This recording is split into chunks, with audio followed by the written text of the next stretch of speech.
ಎಲ್ರಿಗೂ ನಮಸ್ಕಾರ. ಎಲ್ಲರೂ ಹೇಗಿದ್ದೀರಾ? ಎಲ್ಲರೂ ರಾಯರ ಕೃಪೆಯಿಂದ ಚೆನ್ನಾಗಿದ್ದೀರಾ ಅಂತ ನಾನು ಭಾವಿಸ್ತೀನಿ.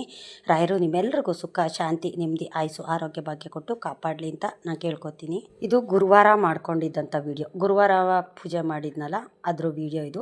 ನಾನು ಗುರುವಾರ ಬುಧವಾರ 2 ದಿವಸ ವಿಡಿಯೋ ಹಾಕಿರ್ಲಿಲ್ವಲ್ಲ, ಹಂಗಾಗಿ ಗುರುವಾರ ದಿವಸ ಮಾಡಿದಂಥ ಪೂಜೆ ವಿಡಿಯೋನ ಇವತ್ತು ಹಾಕ್ತಾಯಿದ್ದೀನಿ. ಗುರುವಾರ ಎಲ್ಲರೂ ಸಹ ಪೂಜೆ ಮಾಡ್ತೀರಾ, ರಾಯರ ಮಠಕ್ಕೂ ಸಹ ಹೋಗ್ತೀರಾ. ರಾಯರ ಹತ್ರ ನಮ್ಮ ಕಷ್ಟನೆಲ್ಲನೂ ಸಹ ಕೇಳಿಕೊಂಡು ನಮ್ಗೆ ಒಳ್ಳೇದಾಗಲಿ ಅಂತ ನಾವು ಕೇಳ್ಕೊಂಡು ಬರ್ತೀವಿ. ಏಕೆ ಅಂತಂದರೆ ಗುರುಬಲ ಇರಬೇಕು. ಗುರುಬಲ ಇದ್ರೇ ನಮ್ಗೆ ಏನೇ ಒಂದು ಕೆಲಸ ಕಾರ್ಯ ಮಾಡಬೇಕಾದ್ರೂ ಅಷ್ಟೇ ನಮಗೆ ಅನುಗ್ರಹ ಅನ್ನೋದು ನಮ್ಮ ರಾಯರು ಮಾಡ್ತಾರೆ. ರಾಯರನ್ನ ನಾವೆಷ್ಟು ಪೂಜಿಸ್ತೀವೋ ಅಷ್ಟು ನಮಗೆ ಗುರುಗಳ ಅನುಗ್ರಹ ನಮಗೆ ಸಿಕ್ಕುತ್ತೆ. 2 ದಿವಸ ನಾನು ವೀಡಿಯೋ ಹಾಕಿರಲಿಲ್ಲ. ಕೆಲವರು ನನಗೆ ಕಮೆಂಟಲ್ಲಿ ಕೇಳಿದ್ರಿ, ನಿಮ್ಮ ವೀಡಿಯೋಗೋಸ್ಕರನೇ ನಾವು ಕಾಯ್ತಾ ಇರ್ತೀವಿ ನಾವು, ನೀವು ಯಾಕೆ ವೀಡಿಯೋ ಹಾಕಿರಲಿಲ್ಲ ಅಂತ.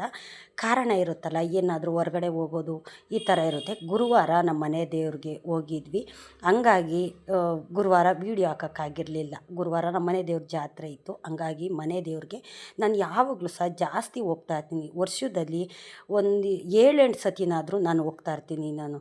ಏಕೆಂತಂದರೆ ನಮ್ಮ ಮನೆ ದೇವರು ಅನುಗ್ರಹ ನಮಗಿರಬೇಕು. ಅವ್ರ ಆಶೀರ್ವಾದ ಇದ್ರೇ ನಾವು ಏನೇ ಒಂದು ಕೆಲಸ ಕಾರ್ಯ ಮಾಡಬೇಕಾದ್ರೂ ಅಷ್ಟೇ ನಮಗೆ ಅವ್ರ ಅನುಗ್ರಹ ಇರುತ್ತೆ. ಹಾಗಾಗಿ ನಾನು ಜಾಸ್ತಿ ಮನೆ ದೇವ್ರಿಗೆ ಹೋಗ್ತೀನಿ. ಮತ್ತು ಗುರುವಾರ ಮನೆಯಲ್ಲಿ ಪೂಜೆ ಎಲ್ಲ ಮುಗಿಸಿ ರಾಯರ ಮಠಕ್ಕೆ ಎಲ್ಲರೂ ಸಹ ನಮ್ಮ ಮನೇಲಿ ಎಷ್ಟು ಜನ ಇದೀವೋ ಅಷ್ಟು ಜನನೂ ಸಹ ನಾವು ರಾಯರ ಮಠಕ್ಕೆ ಹೋಗಿ ಅಲ್ಲಿ ದೀಪ ಬೆಳಗ್ಬಿಟ್ಟು ನಾವು ಬರೋ ಅಂಥದ್ದು.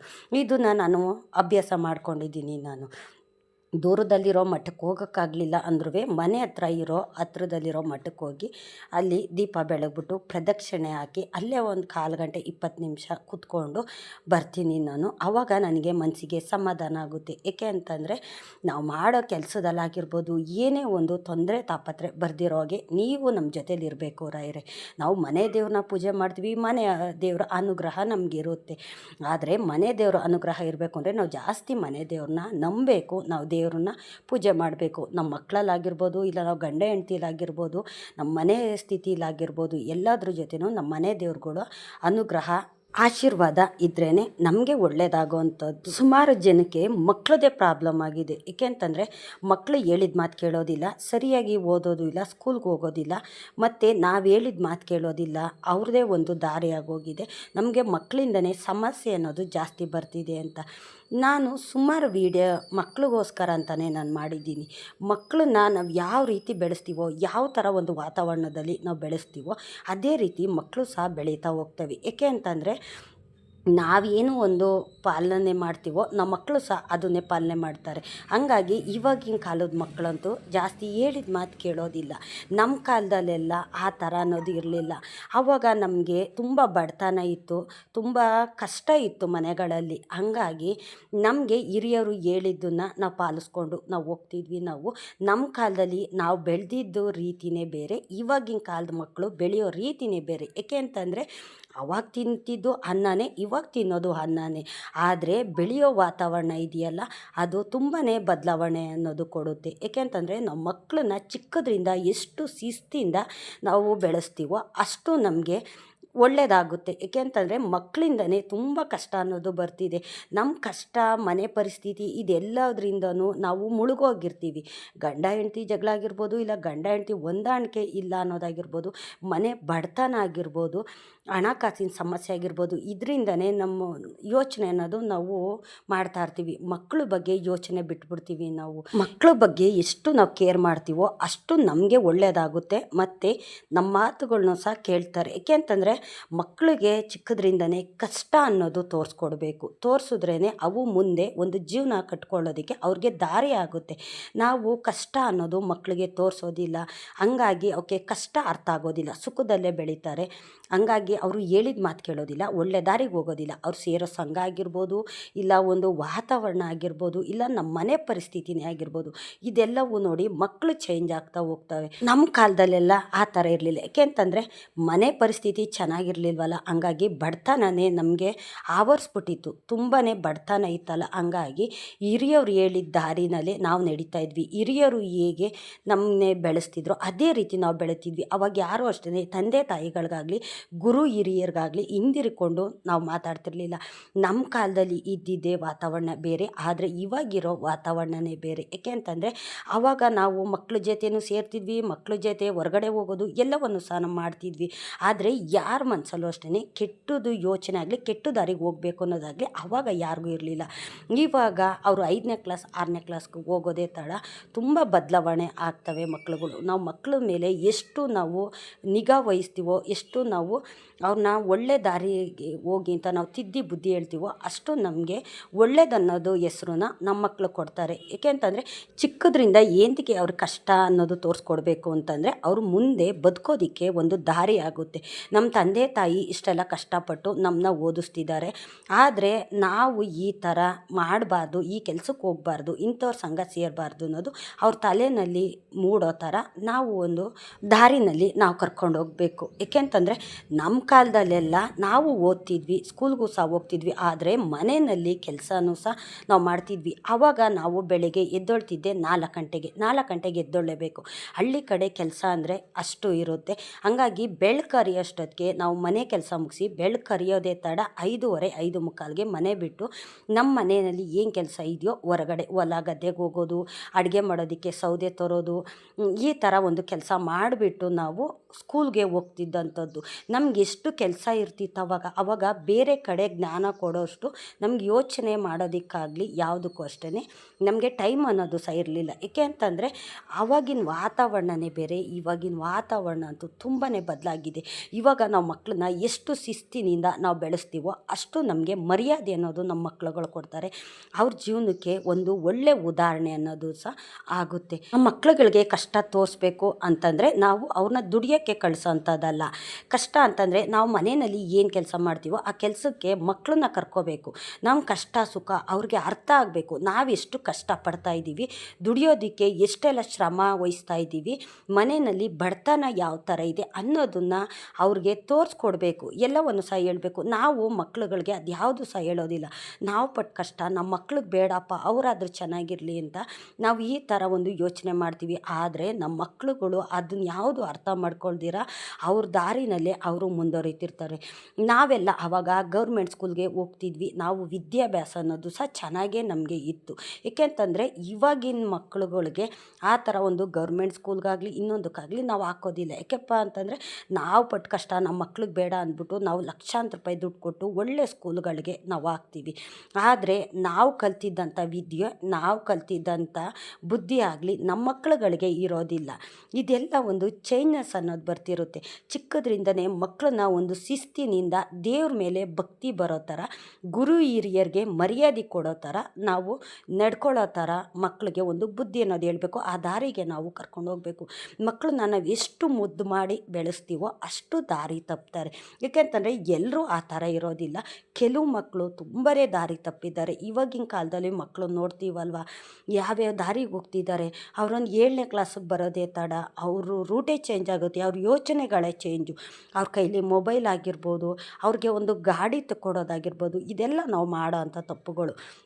ನಮ್ಮ ಕಾಲದಲ್ಲಿ ಟಿ ವಿನೂ ಸಹ ಇರಲಿಲ್ಲ, ಮನೆ ಕರೆಂಟೇ ಸಹ ಇರಲಿಲ್ಲ.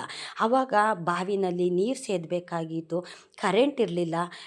ಎಷ್ಟೆಲ್ಲ ನಾವು ಕಷ್ಟಪಟ್ವಿ. ತಿನ್ನೋ ಊಟಕ್ಕೂ ಸಹ ನಾವು ಬೇರೆಯವ್ರ ಮನೆ ಕೆಲಸ ಮಾಡಿ ನಾವು ಊಟಕ್ಕೋಸ್ಕರ ಅವ್ರ ಮುಂದೆ ನಿಂತ್ಕೋತಾ ಇದ್ವಿ. ಏಕೆ ಅಂತಂದರೆ ಊಟಕ್ಕೆ ಅಷ್ಟು ಬಡತನ ಇತ್ತು. ಬೇರೆಯವ್ರ ಮನೆ ಕೆಲಸ ಮಾಡಿದ್ರೆ ಸ್ವಲ್ಪ ಊಟ ಕೊಟ್ಟರೆ ಆ ಊಟ ತಿಂದ್ಬಿಟ್ಟು ನಾವು ಸ್ಕೂಲ್ಗಳಿಗೆ ಹೋಗ್ತಿದ್ದಂಥದ್ದು. ಮನೆ ಕೆಲಸ ಎಲ್ಲ ಮುಗಿಸಿ ನಮ್ಮನೆ ಕೆಲಸ ಏನಿದೆಯೋ ಅದನ್ನೆಲ್ಲ ಮಾಡಿ ನಾವು ಬೇರೆಯವ್ರ ಮನೆ ಕೆಲಸನೂ ಮಾಡಿ ಅವ್ರು ಕೂಡ ಊಟ ತಿಂದ್ಬಿಟ್ಟು ನಾವು ಶಾಲೆಗೆ ಹೋಗ್ತಿದ್ದಂಥದ್ದು. ಆವಾಗೆಲ್ಲ ಯಾರು ಅಷ್ಟೇ ದಾರಿ ತಪ್ತಿರಲಿಲ್ಲ, ಒಳ್ಳೆ ದಾರಿನಲ್ಲಿ ಬೆಳೀತಾ ಹೋಗ್ತಿದ್ರು. ನಮಗೆ ವಿದ್ಯೆ ಇಲ್ಲ ಅಂದರೂ ಪರವಾಗಿಲ್ಲ, ಆದರೆ ವಿವೇಕ ಅನ್ನೋದು ನಮ್ಮ ತಲೆಯಲ್ಲಿ ಕೂತಿತ್ತು. ನಮಗೆ ಹಿರಿಯರು ಅದನ್ನೆಲ್ಲ ಹೇಳ್ಕೊಟ್ಟಿದ್ರು. ಅವಾಗ ಯಾರು ಅಷ್ಟೇ ಕೆಟ್ಟ ದಾರಿಗಾಗಲಿ ಕೆಟ್ಟ ಕೆಲಸ ಮಾಡೋದಾಗಲಿ ಯಾರೂ ಸಹ ನಾವು ಮಾಡ್ತಿರಲಿಲ್ಲ. ಆದರೆ ಇವಾಗಿನ ಮಕ್ಕಳು ನಮ್ಮ ಮಾತುಗಳು ಕೇಳೋದಿಲ್ಲ. ನಾವು ಲಕ್ಷಾಂತರ ರೂಪಾಯಿ ಕೊಟ್ಟು ಒಳ್ಳೆ ಸ್ಕೂಲ್ಗಳಿಗೆ ಹಾಕ್ತೀವಿ, ವಿದ್ಯೆ ಅನ್ನೋದು ಸಹ ಇರೋದಿಲ್ಲ. ಅವಾಗೆಲ್ಲ ಗೌರ್ಮೆಂಟ್ ಸ್ಕೂಲ್ನಲ್ಲಿ ನಾವು ಓದಿದ್ದು ಎಷ್ಟು ವಿದ್ಯೆ ಅನ್ನೋದು ನಾವು ಕಲ್ತಿದ್ದೀವಿ, ಎಷ್ಟು ಬುದ್ಧಿ ಅನ್ನೋದನ್ನು ನಾವು ಕಲ್ತಿದ್ದೀವಿ. ಆದರೆ ಇವಾಗಿನ ಮಕ್ಕಳನ್ನ ನಾವು ಕೈ ಮಣ್ಣಾಗ ಆಗದಿರೋ ಥರ ನಾವು ಬೆಳೆಸ್ತೀವಿ. ಅವ್ರಿಗೆ ಹಸಿವು ಅನ್ನೋದು ಗೊತ್ತಾಗಬಾರ್ದು ಅಂತ ಅವ್ರಿಗೆ ಹೊಟ್ಟೆ ತುಂಬ ಊಟ ಹಾಕಿ ನಾವು ಹೊಟ್ಟೆ ತಿಂದು ನಾವು ಮಲ್ಕೋತೀವಿ. ಆವಾಗ ನಮಗೆ ತಿನ್ನೋ ಊಟಕ್ಕೂ ಕಷ್ಟ, ಹಾಕೊಳ್ಳೋ ಬಟ್ಟೆಗೂ ಕಷ್ಟ ನಮಗೆ. ಇವಾಗಿನ ಮಕ್ಕಳಿಗೆ ನಾವು ಆ ಥರ ಎಲ್ಲ ಇಟ್ಟಿದ್ದೀವ? ಇಲ್ಲ. ಏಕೆಂತಂದರೆ ಎಲ್ಲ ಸೌಲಭ್ಯಗಳನ್ನೂ ನಾವು ನಮ್ಮ ಮಕ್ಕಳಿಗೆ ಕೊಟ್ಟಿದ್ದೀವಿ. ಅದೇ ಥರ ಕಷ್ಟನೂ ಸಹ ಅವ್ರಿಗೆ ಕೊಡಬೇಕು, ಕಷ್ಟ ತೋರಿಸ್ಬೇಕು. ನಮ್ಮ ಮನೆ ಕೆಲಸ ಆಗಿರ್ಬೋದು, ನಾವು ಮಾಡ್ತೀವಲ್ಲ ಕೆಲಸದಲ್ಲಿ ಅವ್ರನ್ನ ಕರ್ಕೋಬೇಕು. ನಾವು ಹೊರಗಡೆ ಎಲ್ಲರೂ ಹೋಗ್ತೀವಲ್ಲ ಆವಾಗ ಅವ್ರನ್ನ ಜೊತೆಯಲ್ಲಿ ಕರ್ಕೊಂಡು ಹೋಗಬೇಕು. ನಾವು ಪಡೋ ಕಷ್ಟ ನಮ್ಮ ಮಕ್ಕಳುಗಳು ಕಣ್ಣಿಂದ ನೋಡಬೇಕು. ದುಡ್ಡುಗೋಸ್ಕರ ನಮ್ಮ ತಂದೆ ತಾಯಿ ಎಷ್ಟೆಲ್ಲ ಕಷ್ಟಪಡ್ತಿದ್ದಾರೆ. ನಾವು ಚೆನ್ನಾಗಿರಬೇಕು ಅಂತ ತಾನೇ ಇಷ್ಟೆಲ್ಲ ಅವರು ದುಡಿತಾ ಇರೋದು ಅಂತ ಆ ಕಷ್ಟನ ಅವ್ರು ಅರ್ಥ ಮಾಡ್ಕೋಬೇಕು. ಆ ಅರ್ಥ ಮಾಡ್ಕೊಂಡಾಗ ಅವರು ಮುಂದೆ ಜೀವನ ಮಾಡೋದಕ್ಕೆ ತುಂಬ ಒಳ್ಳೆಯದಾಗುತ್ತೆ. ಏಕೆಂತಂದರೆ ಸುಖದಲ್ಲಿ ಇದ್ದಂಥ ಮಕ್ಕಳಿಗೆ ಕಷ್ಟ ಬಂದಾಗ ಕಷ್ಟನ ಅನುಭವಿಸೋಕ್ಕಾಗೋದಿಲ್ಲ. ಎಲ್ರಿಗೂ ಇದೇ ಥರ ಇರೋದಿಲ್ಲ. ಕೆಲವರು ಕಷ್ಟದಿಂದನೇ ಹುಟ್ಟುತ್ತಾರೆ, ಕಷ್ಟದಲ್ಲೇ ಬೆಳೀತಾರೆ, ಕಷ್ಟದಲ್ಲೇ ಕೊನೆಗಾಲನೂ ಸಹ ಅವರು ನೋಡ್ತಾರೆ. ಆದರೆ ಕೆಲವರಿಗೆ ಸುಖದಲ್ಲೇ ಹುಡ್ತಾರೆ, ಸುಖದಲ್ಲೇ ಬೆಳೀತಾರೆ. ಅವರು ಮಾಡೋವಂಥ ಕೆಲಸ ಆಗಿರ್ಬೋದು, ಅವ್ರು ಹೋಗೋ ದಾರಿಲಾಗಿರ್ಬೋದು, ಯಾವುದು ಅಷ್ಟೇ ಸರಿ ಅನ್ನೋದು ಬರೋದಿಲ್ಲ. ಸುಮಾರು ಜನಕ್ಕೆ ಮಕ್ಕಳಿಂದನೇ ತೊಂದರೆ ಆಗ್ತಿರುತ್ತೆ. ಅವರು ಸರಿಯಾಗಿ ಓದ್ತಾ ಇಲ್ಲ, ಸರಿಯಾಗಿ ಸ್ಕೂಲ್ಗೆ ಹೋಗ್ತಾ ಇಲ್ಲ ಅಂತಂದಾಗ ಸ್ಕೂಲ್ ಬಿಡಿಸ್ಬಿಟ್ಟು ಒಂದು ಕೆಲಸಕ್ಕೆ ಅಂತ ಹಾಕ್ಕೊಂಡಾಗ ಏನು ಮಾಡ್ತಾರೆ, ಅವರು ದುಡ್ಡು ಅನ್ನೋದು ನೋಡ್ತಾರೆ. ಕೆಲಸಕ್ಕೆ ಹೋದಾಗ ಹಣಕಾಸು ನೋಡಿದಾಗ ಅವರು ಒಳ್ಳೆ ದಾರಿನಲ್ಲಿ ಹೋಗೋದಿಲ್ಲ. ನಾನು ದುಡಿತಾ ಇದ್ದೀನಿ, ನಾನು ಸಂಪಾದನೆ ಮಾಡ್ತಾಯಿದ್ದೀನಿ, ನಾನು ಯಾರು ಕೇಳೋದಿಲ್ಲ ಅಂತ ಅವರು ಹಾಳಾಗೋದಕ್ಕೆ ನಾವು ಕಾರಣ ಮಾಡಿಕೊಡ್ತೀವಿ, ನಾವು ದಾರಿ ಮಾಡಿಕೊಡ್ತೀವಿ. ಆ ಥರ ಎಲ್ಲ ಯಾವಾಗಲೂ ಅಷ್ಟೇ ಮಾಡೋಕ್ಕೆ ಹೋಗ್ಬಾರ್ದು. ದೇವ್ರ ಮೇಲೆ ಭಕ್ತಿ ಇರಬೇಕು. ನೀವು ಡೈಲಿ 4 ಗಂಟೆಗೆ ಮಕ್ಕಳನ್ನ ಎಬ್ಬರಿಸಿ ಸ್ನಾನ ಮಾಡಿ ದೇವ್ರಿಗೆ ಪೂಜೆ ಮಾಡಿ ಒಂದು ಅರ್ಧ ಗಂಟೆ ದೇವ್ರ ಮುಂದೆ ಕೂತ್ಕೊಂಡು ರಾಘವೇಂದ್ರ ಸ್ವಾಮಿದು ಒಂದು ಸ್ತೋತ್ರ ಬರೆಸಿ ಅವ್ರ ಕೈಲಿ, ರಾಮನಾಮ ಬರೆಸಿ ಅವ್ರ ಕೈಲಿ, ತುಂಬ ಒಳ್ಳೆಯದಾಗುತ್ತೆ. ರಾಯರದು ಒಂದು ನಾಮ ಜಪ ಇದೆಯಲ್ಲ, ನಾಮ ಜಪ ಮಾಡಿಸಿ, ನಾಮಲೇಖನ ಬರೆಸಿ, ನಂತರ ಅಶ್ವತ್ಥ ಕಟ್ಟೆಗೆ ಡೈಲಿ ನೀನು ಹೋಗಬೇಕು. ಅಲ್ಲಿ ದೇವ್ರಿಗೆ ಪೂಜೆ ಮಾಡಿ ನೀನು ಅಶ್ವತ್ಥ ಕಟ್ಟೆಗೆ ಪ್ರದಕ್ಷಿಣೆ ಹಾಕ್ಕೊಂಡು ಬಂದು ನಂತರ ಕೂತ್ಕೊಂಡು ಓದಬೇಕು. ನೀನು ಮನೆಯಲ್ಲಿ ಈ ಥರ ಇಷ್ಟು ಕೆಲಸ ನೀನು ಮಾಡಬೇಕು. ನಂತರ ನೀನು ಸ್ಕೂಲ್ಗೆ ಹೋಗಬೇಕು. ಸ್ಕೂಲಿಂದ ಬಂದು ನಿನ್ನ ಕೆಲಸ ಏನಿದೆಯೋ ಅದನ್ನು ಮಾಡಿಕೊಂಡು ಓದ್ತಾ ಕೂತ್ಕೋಬೇಕು. ಟಿ ವಿ ಆಗಲಿ ಮೊಬೈಲ್ ಆಗಲಿ ನೋಡೋದಕ್ಕೆ ಬಿಡಬಾರ್ದು. ಮತ್ತು ಮಕ್ಕಳು ದುಡಿಯೋ ತನಕನೂ ಅವ್ರಿಗೆ ಮೊಬೈಲ್ ಅನ್ನೋದು ಕೊಡ್ಸೋಕ್ಕೆ ಹೋಗಬಾರ್ದು, ಗಾಡಿನಾಗಲಿ ಕೊಡ್ಸೋಕ್ಕೆ ಹೋಗಬಾರ್ದು. ನಾವು ತಂದೆ ತಾಯಿ ಮಾಡೋ ಒಂದು ದೊಡ್ಡ ತಪ್ಪು ಅಂತಂದರೆ ಮಕ್ಕಳು ಕಾಲೇಜ್ಗೆ ಹೋಗ್ತಿದ್ದಂಗೆ ನಾವು ಒಂದು ಮೊಬೈಲ್ ಅನ್ನೋದು ಕೊಡಿಸ್ತೀವಿ. ನಾವು ಮಕ್ಕಳ ಜೊತೆ ಕೂತ್ಕೊಂಡು ಟಿ ವಿ ನೋಡೋದಾಗಿರ್ಬೋದು, ಇದೆಲ್ಲ ಮಾಡಿದಾಗ ನಮ್ಮ ತಂದೆ ತಾಯಿನೇ ಕೂತ್ಕೊಂಡು ನೋಡ್ತಿದ್ದಾರಲ್ಲ, ಮತ್ತು ನಮ್ಮದು ಯಾವುದು ಅಂತ ಅವ್ರು ಇದು ಮಾಡ್ತಾರೆ. ಎಕ್ಸಾಮ್ ಟೈಮ್ ಬಂದಾಗ ಓದೋದು ಇದ್ದಾಗ ಮಕ್ಕಳಿಗೆ ನಾವು ಸಹ ಮಕ್ಕಳ ಜೊತೆಗೇ ನಾವು ಸಹಕರಿಸ್ಬೇಕು. ಒಂದು ಟಿ ವಿ ನೋಡೋದಾಗಲಿ, ನಾವು ಕೂತ್ಕೊಂಡು ಮೊಬೈಲ್ ನೋಡೋದಾಗಲಿ ಇದೆಲ್ಲ ಮಾಡ್ತು ಅಂತಂದರೆ ಅವರೇ ಮಾಡ್ತಿದ್ದಾರೆ, ನಾನು ಯಾರು ಕೇಳೋರು ಅಂತಂದ್ಬಿಟ್ಟು ಅವರು ಸಹ ಅದೇ ತಪ್ಪನ್ನು ಮಾಡ್ತಾರೆ. ನಾವು ಮಾಡೋ ತಪ್ಪನ್ನೇ ನಮ್ಮ ಮಕ್ಕಳುಗಳು ಸಹ ಮಾಡ್ತಾರೆ. ನಾವೆಲ್ಲ ಯಾವ ಥರ ಬೆಳೆದ್ವಿ, ನಮ್ಮ ತಂದೆ ತಾಯಿಗಳು ನಮ್ಮ ಯಾವ ಥರ ಬೆಳೆಸಿದ್ರು ಅದೇ ರೀತಿ ನಾವು ಬೆಳೆಸ್ತಾ ಹೋಯ್ತು ಅಂತಂದರೆ ಯಾವ ಮಕ್ಕಳು ಅಷ್ಟೇ ದಾರಿ ತಪ್ಪೋದಿಲ್ಲ. ಅವ್ರು ಸ್ಕೂಲ್ಗೆ ಹೋಗ್ತಿದ್ದಾರೆ ಅಂತಂದರೆ ಅವ್ರ ಬಗ್ಗೆ ನೀವು ನಿಗಾ ವಹಿಸಿ ಅಬ್ಸರ್ವ್ ಮಾಡಿ. ಅವ್ರು ಯಾರು ಸಂಘ ಸೇರ್ತಿದ್ದಾರೆ, ಕರೆಕ್ಟ್ ಟೈಮ್ಗೆ ಸ್ಕೂಲ್ಗೆ ಹೋಗ್ತಿದ್ದಾರಾ, ಕರೆಕ್ಟ್ ಟೈಮ್ಗೆ ಸ್ಕೂಲ್ ಬಿಟ್ಟ ತಕ್ಷಣ ಮನೆಗೆ ಬರ್ತಿದ್ದಾರಾ ಅನ್ನೋದು ಸಹ ನಾವು ಅಬ್ಸರ್ವ್ ಮಾಡಬೇಕು. ನಮ್ಮ ಕಷ್ಟದಲ್ಲೇ ನಾವು ಮುಳುಗೋಗೋದಲ್ಲ, ನಮ್ಮ ಕಷ್ಟ ನಾವು ಸಾಯೋ ತನಕನೂ ಇದ್ದೇ ಇರುತ್ತೆ. ಆದರೆ ನಮ್ಮ ಮಕ್ಕಳು ಮುಂದೆ ಪೀಳಿಗೆಗೆ ಅವರು ಒಂದು ಮಾರ್ಗ ಆಗಬೇಕು. 4 ಜನ ನೋಡಿ ಅವ್ರ ಮಕ್ಕಳು ಎಷ್ಟು ಒಳ್ಳೆಯವರಿದ್ದಾರೆ, ಎಷ್ಟು ಚೆನ್ನಾಗಿ ಓದ್ತಿದ್ದಾರೆ, ಸ್ಕೂಲ್ ಬಿಟ್ಟರೆ ಸಾಕು ಮನೆಗೆ ಬಂದು ಮನೆ ಕೆಲಸ ಮಾಡ್ತಿದ್ದಾರೆ, ತಂದೆ ತಾಯಿ ದುಡಿಯೋದಕ್ಕೆ ಹೋಗ್ತಿದ್ದಾರೆ, ಅವ್ರ ಮಕ್ಕಳು ಮನೆಯಲ್ಲೇ ಇದ್ಕೊಂಡು ಎಷ್ಟೆಲ್ಲ ಮಾಡ್ತಿದ್ದಾರೆ, ಎಷ್ಟು ಒಳ್ಳೆಯ ಬುದ್ಧಿ ಕಲ್ತಿದ್ದಾರೆ ಮಕ್ಕಳು ಅಂತ 4 ಜನ ಹೊಗಳ್ಬೇಕು. ಆದರೆ 4 ಜನ ಬೈಕೊಳ್ಳೋ ಥರ ನಮ್ಮ ಮಕ್ಕಳನ್ನ ಬೆಳೆಸೋದಕ್ಕೆ ಹೋಗ್ಬಾರ್ದು. ಏಕೆ ಅಂತಂದರೆ ನಾವು ಶಿಸ್ತಿನಿಂದ ಮಕ್ಕಳನ್ನ ಒಳ್ಳೆ ದಾರಿಲಿ ನಾವು ಬೆಳೆಸ್ತು ಅಂತಂದರೆ ಖಂಡಿತ ಅವರು ಒಳ್ಳೆ ದಾರಿಗೆ ಹೋಗ್ತಾರೆ. ಮುಂದೆ ಅವರು ದುಡಿಯೋಕ್ಕೆ ಹೋದಾಗ ಅವ್ರಿಗೊಂದು ಜವಾಬ್ದಾರಿ ಅನ್ನೋದು ಬರುತ್ತೆ. ಅವ್ರಿಗೊಂದು ಮದುವೆ ಆಗಿ ಒಂದು ಸಂಸಾರ ಅಂತ ಕಟ್ಕೊಂಡಾಗ ಅವ್ರಿಗೂ ಜವಾಬ್ದಾರಿ ಬರುತ್ತೆ. ಕಷ್ಟ ಅನ್ನೋದು ಸಹ ಗೊತ್ತಾಗುತ್ತೆ. ಯಾಕಪ್ಪ ಅಂತಂದರೆ ಇವಾಗಿನ ಮಕ್ಕಳಂತೂ ತುಂಬ ಅಂದರೆ ತುಂಬಾ ಬದಲಾಗಿದ್ದಾರೆ. ನಾವು ಚಿಕ್ಕವರಾಗಿದ್ದಾಗ ನಮ್ಮನ್ನು ಯಾರಾದರೂ ಮಾತಾಡ್ಸಿದ್ರೆ ದೊಡ್ಡವರು ಚಿಕ್ಕವರು ನಾವು ಮರ್ಯಾದೆ ಕೊಟ್ಟು ನಾವು ಮಾತಾಡ್ತಿದ್ವಿ. ದೊಡ್ಡವರು ಮಾತಾಡ್ತಿರ್ಬೇಕಾದ್ರೆ ಎದುರುಗಡೆ ನಾವು ಹೋಗ್ತಿರ್ಲಿಲ್ಲ, ಅಡ್ಡ ಮಾತಾಡ್ತಿರ್ಲಿಲ್ಲ. ಇವಾಗಿನ ಮಕ್ಕಳನ್ನ ಮಾತಾಡ್ಸೋದಕ್ಕೆ ಭಯ ಆಗುತ್ತೆ. ಯಾಕಪ್ಪ ಅಂತಂದರೆ ಅವ್ರು ಎಲ್ಲಿ ಹಿಂದಿರ್ಕೊಂಡು ಮಾತಾಡ್ಬಿಡ್ತಾರೋ ಅನ್ನೋ ಭಯದಲ್ಲೇ ನಾವು ಮಕ್ಕಳನ್ನು ಅಷ್ಟೇ ಮಾತಾಡ್ಸೋಕೆ ಹೋಗೋದಿಲ್ಲ.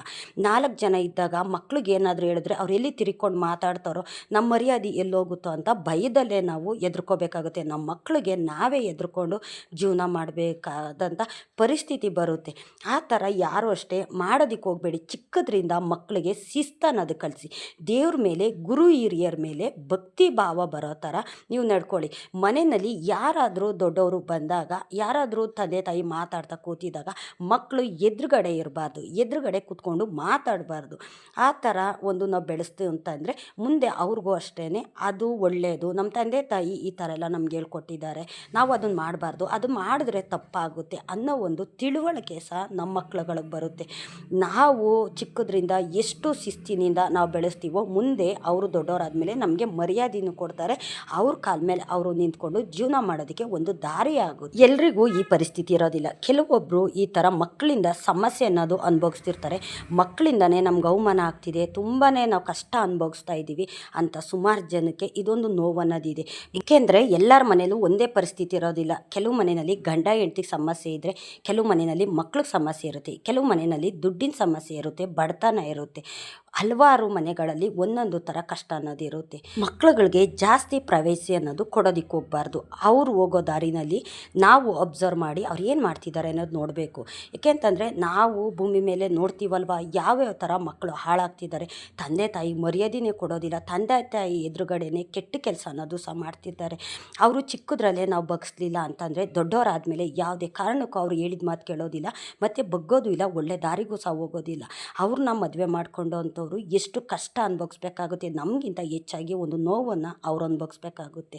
ನನ್ನ ಮಾತಿಂದ ಯಾರಿಗಾದ್ರೂ ಬೇಜಾರಾಗಿದ್ದರೆ ದಯವಿಟ್ಟು ಕ್ಷಮಿಸಿ ನನ್ನ. ಇಷ್ಟೊತ್ತು ನನ್ನ ವಿಡಿಯೋ ನೋಡಿದ್ದಕ್ಕಾಗಿ ತುಂಬ ಹೃದಯದ ಧನ್ಯವಾದಗಳು. ರಾಯರು ನಿಮ್ಮೆಲ್ಲರಿಗೂ ಸುಖ ಶಾಂತಿ ನೆಮ್ಮದಿ ಆಯುಸ್ಸು ಆರೋಗ್ಯ ಭಾಗ್ಯ ಕೊಟ್ಟು ಕಾಪಾಡಲಿ ಅಂತ ನಾನು ಕೇಳ್ಕೊತೀನಿ.